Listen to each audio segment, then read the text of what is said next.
Good morning. It is 8:19 a.m. and I'm finally getting around to recording the video here on Tuesday, March 1st, 2021. I'm Christiana Ellis and I've been doing other stuff for no real reason. Like, why other stuff instead of just getting to this video? I don't know. Felt like it, I guess. This is 5 more minutes.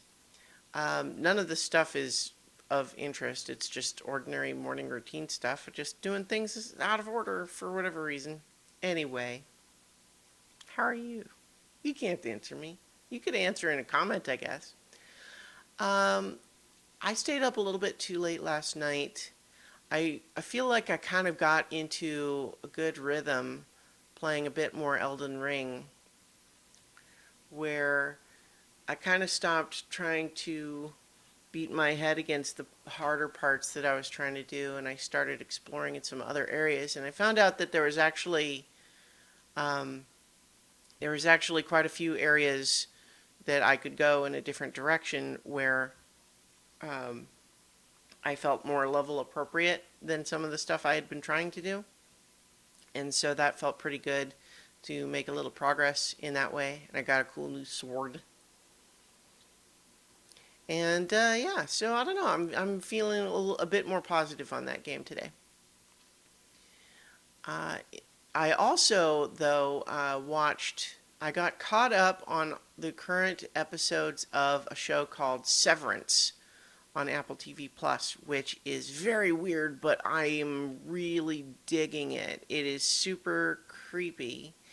It gives me people are familiar with the video game Control, it gives me some of those vibes, although basically it's not action and the any kind of actually supernatural elements are either hidden or non-existent, but certainly vibe-wise, it feels like that. So the basic premise is that, I think I maybe mentioned this on a previous video, but the basic premise stars Adam Scott and a bunch of other people.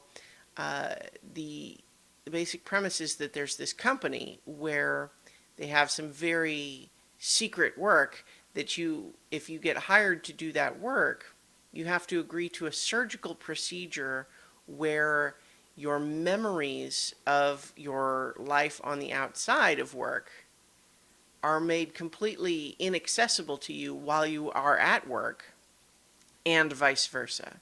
So basically, for you on the outside, once you've gotten this job, you show up to work, you take off all of your wallet and your watch and phone and all of that stuff, and you go down in the special elevator.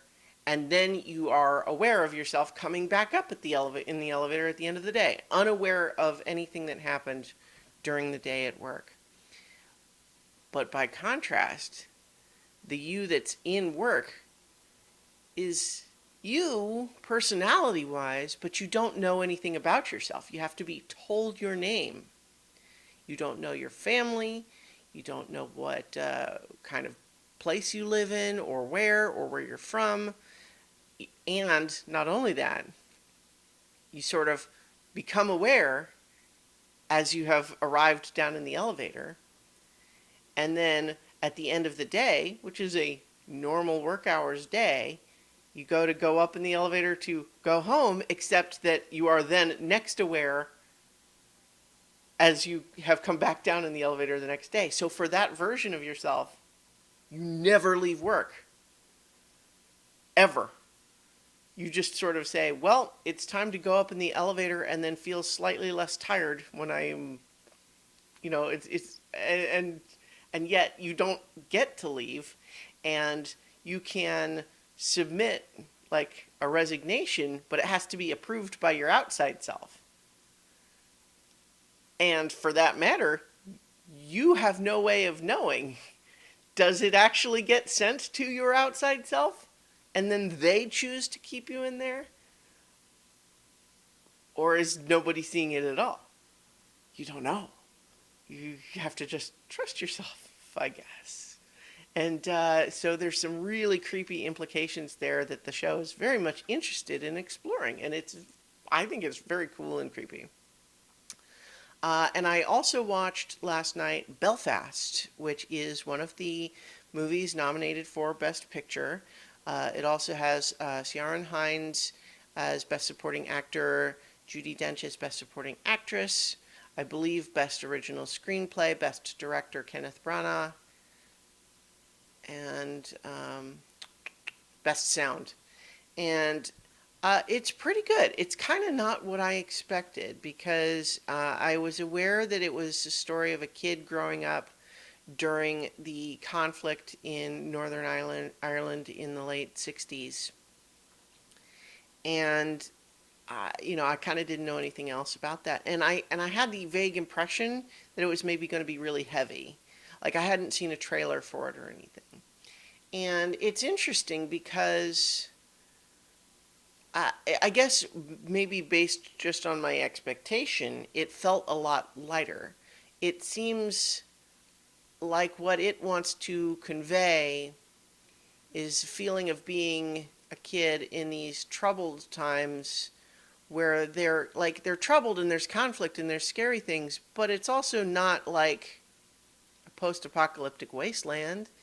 It's still a place where people live and are going to work and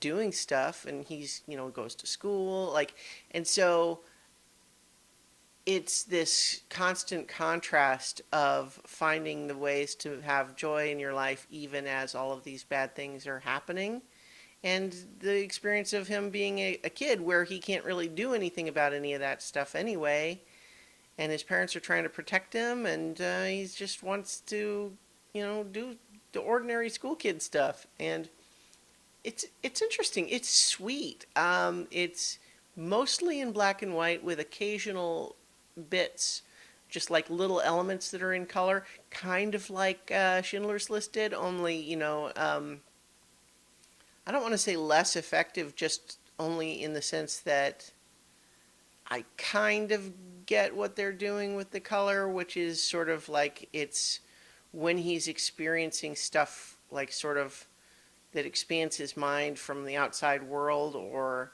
like there's one point where they go to a production of Christmas Carol and the actors on stage, when he looks up at the stage, are in color, but he in the audience is in black and white. And well, okay, I'm not going to get any more into it. That's what the movie is. I think it's pretty good. It's not my favorite, but it was different than I expected, and I liked it.